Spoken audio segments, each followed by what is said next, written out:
Nazi Party 1924 to 1929. The Nazi Party was reorganized after the failure of the Munich Putsch.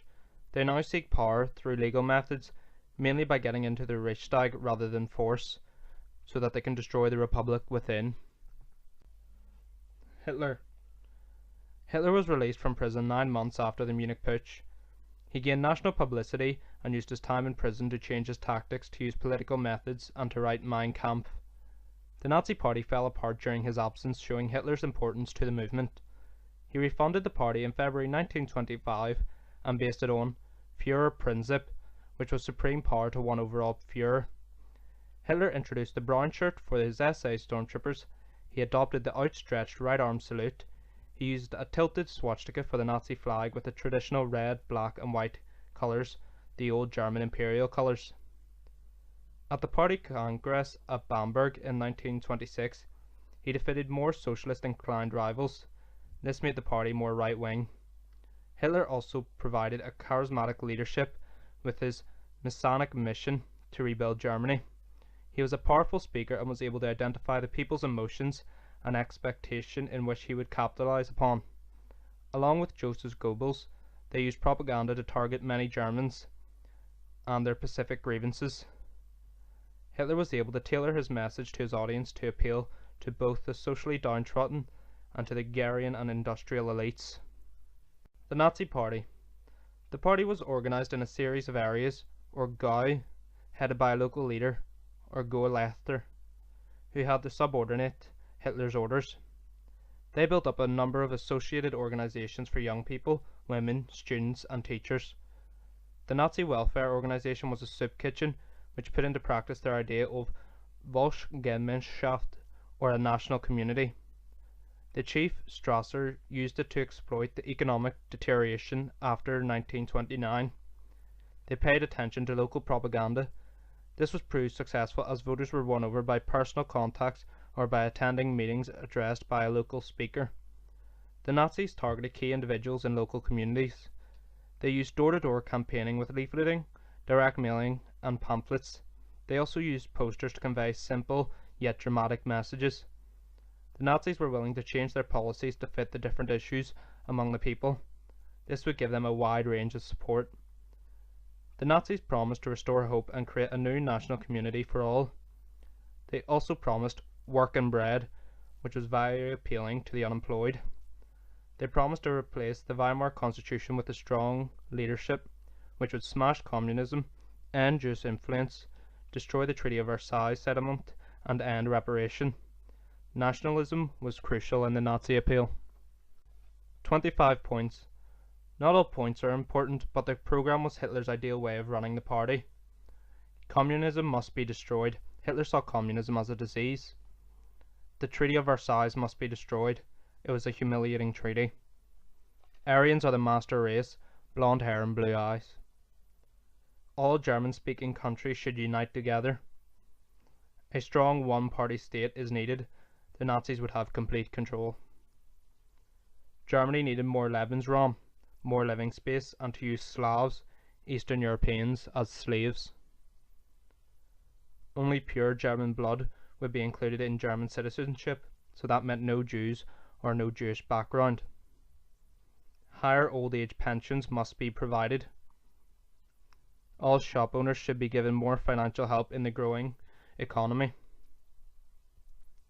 No one was allowed to make profits by war. This was soon to be made illegal. Anti-Jungplan Alliance. 1929, the Nazi message gained support by the Anti-Jungplan Alliance with Hugenberg's Nationalist Party. This gave Hitler access to Hugenberg's vast media empire, specifically the Völkischer Beobachter newspaper, the People's Observer. Funds. The Nazis had funding from the army and wealthy patrons, but most of it came from ordinary members. There was some funding from industrialists, mainly those who wanted rid of communism and war to use industry for armaments and for military needs, most notable Thyssen. The rapid expansion of the Nazi movement created an aura of success. The SA. The SA had been formed in 1920 and followed Hitler's slogan of "We must struggle with ideas, but if necessary also with fists." They played a major part in Nazi success, focusing attention on communists by using violence and disorder. Their disciplined marches created an impression that the Nazis would offer a firm and strong government. 1928 elections. In 1924, Hitler and the Nazis gained 3% of the voters, but in 1928 they only received 2.6%. Many people ignored Hitler's messages, and at the same time almost 30% of the voters supported the Social Democrats, the pro-Weimar moderate parties. This was because the Weimar Republic appeared to be stable and prosperous. There was a grand coalition of different political parties, and after the Wall Street crash in 1929, it began to fall apart. This led to Chancellor Müller to resign in 1930. In October 1929, everything changed due to the death of Stresemann and the Wall Street crash in USA. Hitler's reorganization of the party in 1929 meant that he was in a much better position to capitalize on the Weimar Republic's problems. 1930 elections. This election showed the decline in the support for the Republic and showed the boost in support for the parties against the Republic, being the Communists and the Nazis. This was because the Weimar parties were blamed for the economic depression. The Nazis couldn't be blamed as they were not in the government at the time. Brüning, Hungary Chancellor. Brüning became Chancellor in 1930, and President Hindenburg gave him the emergency powers of Article 48. He used these laws to rule for over 2 years. This undermined democracy and set up powers for Hitler to use later on. Brüning's policies were unpopular. He cut payments to the unemployed, he cut civil service payments, and he reduced government spending.